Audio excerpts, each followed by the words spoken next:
Assalamualaikum warahmatullahi wabarakatuh. Perkenalkan, nama saya Satria Tahta Pramudia dari kelas 2A6 NIM 2021 008276. Pada kesempatan kali ini saya akan mempresentasikan hasil kerja saya untuk tugas ujian akhir semester etika bisnis. Saya akan membahas kode etik.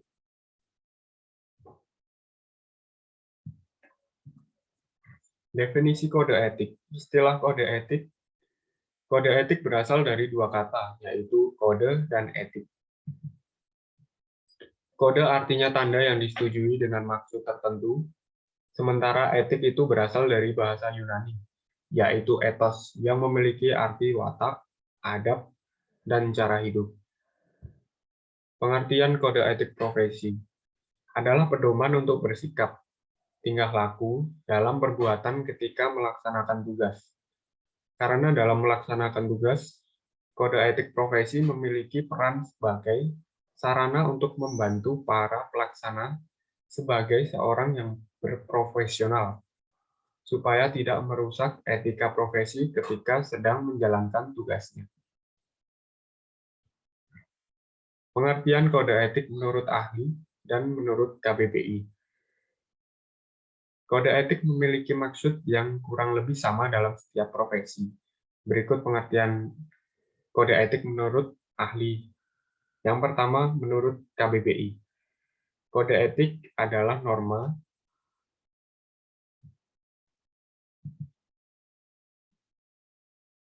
Yang pertama, menurut KBBI, kode etik adalah norma dan asas yang diterima oleh kelompok tertentu sebagai landasan tingkah laku.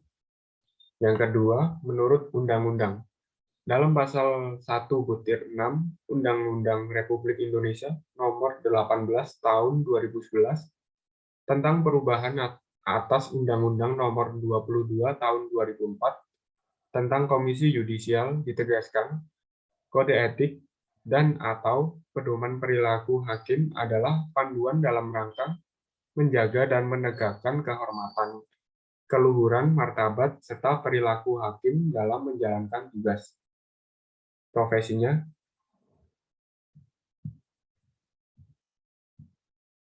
dalam melaksanakan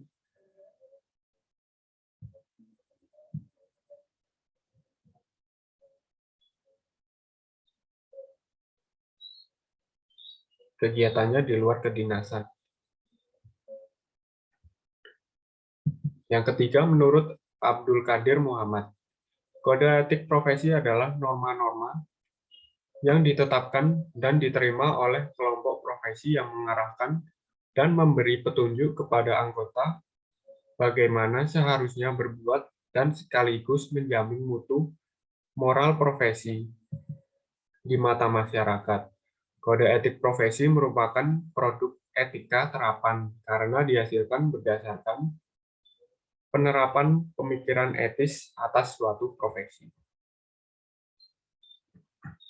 Berikutnya tujuan kode etik. Tujuan dari kode etik itu ada beberapa. Saya akan menyebutkan 5 poin utama. Yang pertama, untuk menjunjung tinggi martabat profesi. Yang kedua, untuk meningkatkan pengabdian para anggota profesi. Dan yang ketiga, untuk meningkatkan mutu profesi. Yang keempat, meningkatkan layanan di atas keuntungan pribadi. Dan yang kelima, mempunyai organisasi profesional yang kuat dan terjalin erat.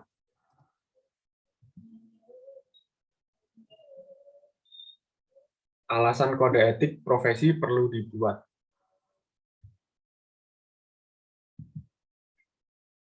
Ada beberapa alasan mengenai kode etik profesi mengapa sampai dibuat, yaitu kode etik merupakan suatu cara untuk memperbaiki iklim organisasi.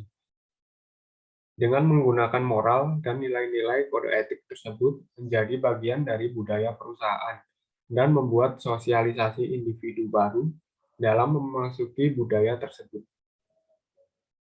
Kontrol etis diperlukan karena sistem legal dan pasar tidak cukup mampu mengarahkan perilaku organisasi, sehingga nantinya organisasi mempertimbangkan dampak moral di setiap keputusan yang akan dibuat.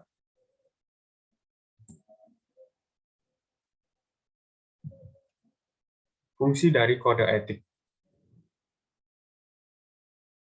Fungsi dari kode etik profesi itu sendiri seperti memberikan pedoman bagi setiap anggota profesi tentang prinsip profesionalitas, yang nantinya dalam pelaksanaan profesi mampu mengetahui hal yang boleh dilakukan dan yang tidak boleh dilakukan, sebagai sarana kontrol sosial bagi masyarakat atas profesi yang bersangkutan, agar dapat memberikan suatu pengetahuan kepada masyarakat mengenai arti pentingnya suatu profesi.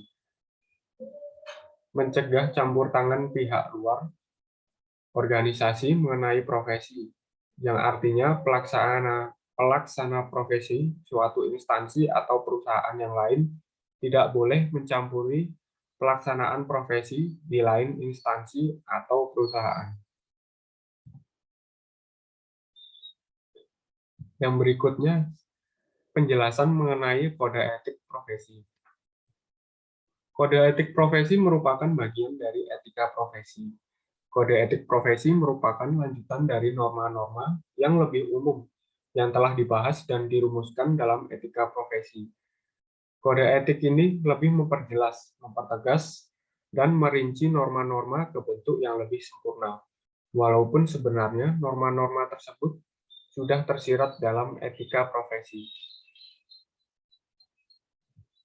Contoh pengamalan etika profesi. Berikut saya akan memberikan 6 contoh dalam pengamalan etika profesi di pekerjaan atau di lingkungan kerja. Yang pertama, transparansi. Yang kedua, integritas. Yang ketiga, loyalitas. Yang keempat, menjunjung tinggi reputasi. Dan yang kelima, akuntabilitas. Dan yang keenam, menghormati kolega atau sesama pekerja. Beberapa contoh kode etik profesi. Yang pertama, kode etik guru. Tenaga pendidik merupakan suatu profesi untuk mendidik dan melatih para siswa agar menjadi generasi penerus bangsa yang dapat menjadi teladan bagi orang lain. Sebagai tenaga pendidik, guru harus memiliki integritas dan komitmen yang tinggi. Guru menjadi salah satu penentu keberhasilan bangsa melalui generasi muda. Dan yang kedua, kode etik dokter. Dokter adalah sebuah profesi yang bertugas melayani masyarakat di bidang kesehatan. Seorang dokter harus memiliki prinsip pelayanan yang baik dan mengabdi seutuhnya kepada pasien. Salah satu contoh kode etik dokter adalah tidak boleh memberikan atau menyebarkan tentang keluhan atau penyakit salah satu pasiennya kepada orang lain tanpa persetujuan orang yang bersangkutan. Dan yang ketiga, ada kode etik kepolisian. Kepolisian berperan memelihara keamanan dan ketertiban masyarakat, memberikan perlindungan, mengayomi, menegakkan hukum, serta memberikan pelayanan terhadap masyarakat dalam rangka terwujudnya keamanan negara. Keempat, kode etik akuntan. Akuntan merupakan seorang ahli pengukuran dan memberi kepastian berkaitan dengan informasi keuangan dan membuat keputusan alokasi sumber dana dalam kegiatan ekonomi.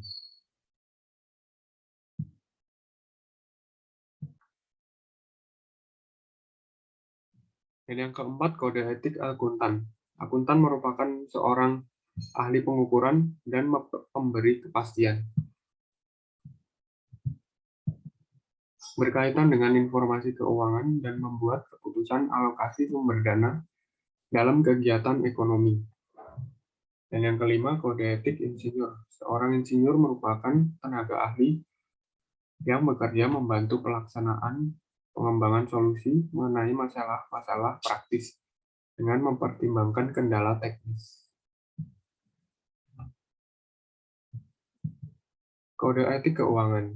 Pelanggaran etika yang sudah sering terdengar antara lain insider trading, transaksi saham ilegal, proyeksi laporan keuangan yang direkayasa untuk memperoleh kredit bank, rekayasa laporan keuangan untuk tujuan pembayaran pajak, atau mendongkrak harga saham, dan sebagainya.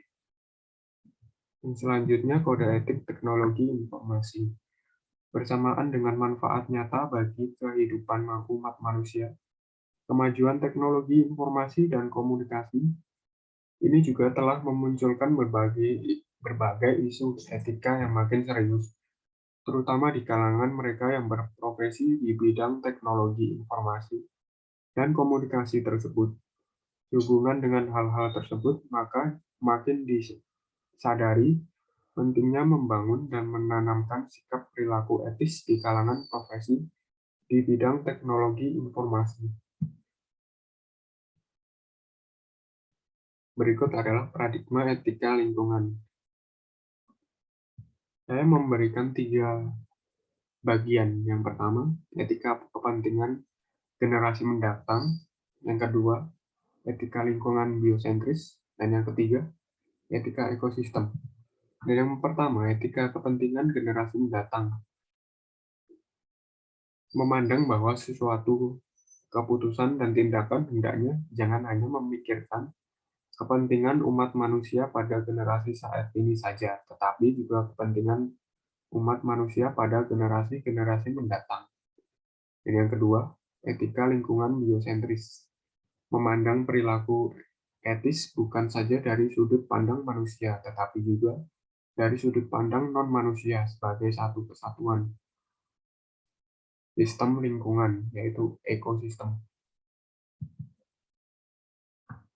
Dan yang ketiga, etika ekosistem. Menganggap sang pencipta atau Tuhan dan seluruh dianggap sebagai moral pasien. Penyebab pelanggaran kode etik. Ada beberapa penyebab pelanggaran yang terjadi dalam suatu profesi, di antaranya organisasi profesi tidak dilengkapi dengan sarana bagi masyarakat untuk menyampaikan keluhan dalam suatu kode etik. Yang kedua, minimnya pengetahuan masyarakat tentang substansi kode etik profesi dan juga karena buruknya pelayanan sosialisasi dari pihak profesi itu sendiri. Kurangnya kesadaran di antara para pengemban profesi untuk menjaga martabat luhur masing-masing profesinya.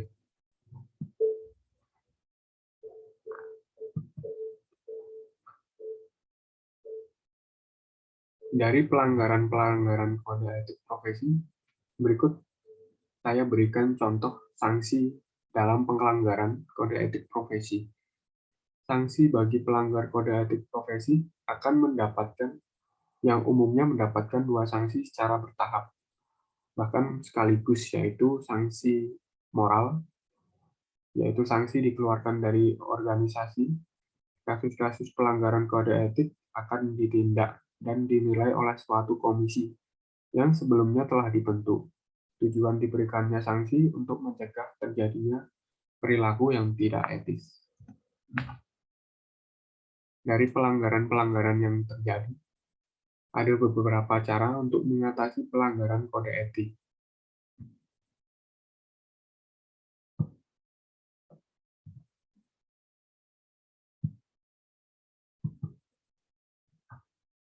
Agar pelanggaran kode etik bisa berkurang, cara mengatasi yang paling tepat adalah memberikan sanksi yang memberikan atau memberatkan para pelanggar untuk memberikan efek jera yang tinggi.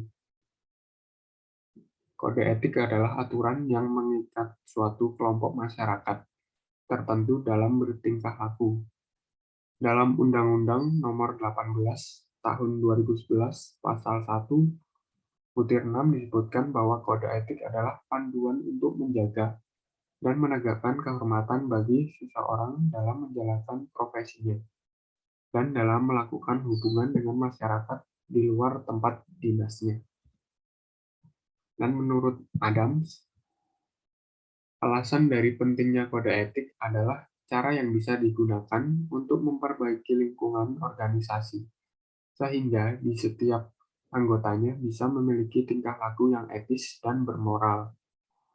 Dan yang kedua, sistem legal dari pasar tidak bisa digunakan untuk menjadi pedoman dalam berperilaku, sehingga dibutuhkan aturan yang lebih ketat atau mengikat di dalam suatu instansi tersebut. Yang ketiga, kode etik diperlukan sebagai status bisnis bagi seseorang dengan profesi tertentu, sehingga memiliki fungsi sebagai simbol. Dan yang keempat, menjadi salah satu budaya dari suatu profesi yang dijunjung tinggi oleh masyarakat.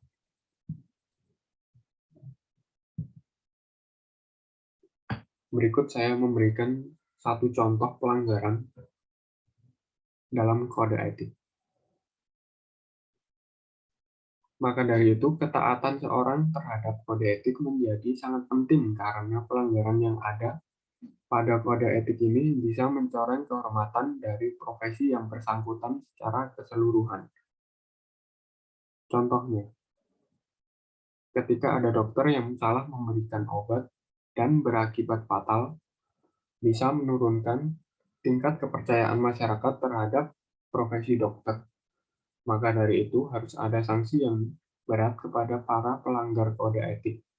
Menurut Sujono Sukanto, sanksi bagi pelanggar kode etik harus memiliki dua unsur, yaitu sanksi moral dan sanksi dikeluarkan dari keanggotaan organisasi.